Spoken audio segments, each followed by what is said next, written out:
Mpenzi mtazamaji wa Bakula TV, hapa tunaye mwenyekiti wa UWT kata ya Temeke 14. Atajitambulisha mwenyewe. Habari yako?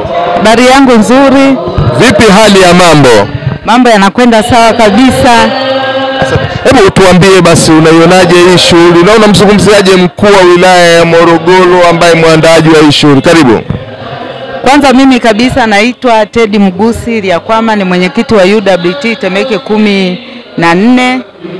Shughuli hii ni shughuli imekuwa nzuri sana, maana ni shughuli ya kihistoria, lakini pia ni shughuli ya kuombea dua watoto wetu.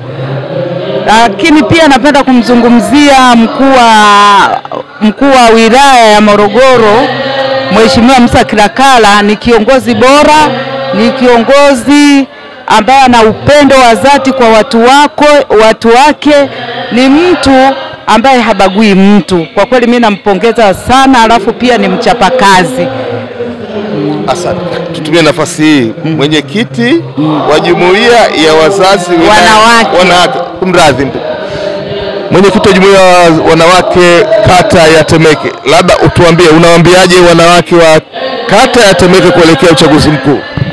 Wanawake wa Temeke 14, napenda kuambia kwamba inabidi saizi tushikamane, tuwe kitu kimoja, tujitokeze kwa wingi kugombea nafasi zitakazokuwa mbele yetu, kwani kiongozi wetu, rais wetu ni mwanamke, na sisi tunapenda kumsupport wanawake. Tujitokeze kwa wingi tugombee nafasi zitakazokuwa mbele yetu, udiwani, ubunge.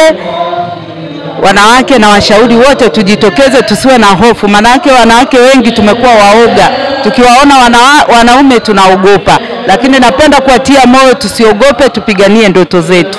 Asante. Haya, huyu mwenyekiti ya jumuiya ya wanawake kata 14, mimi namfahamu maarufu kwa jina la Mama Jose. Haya, tupo pamoja Mama Jose.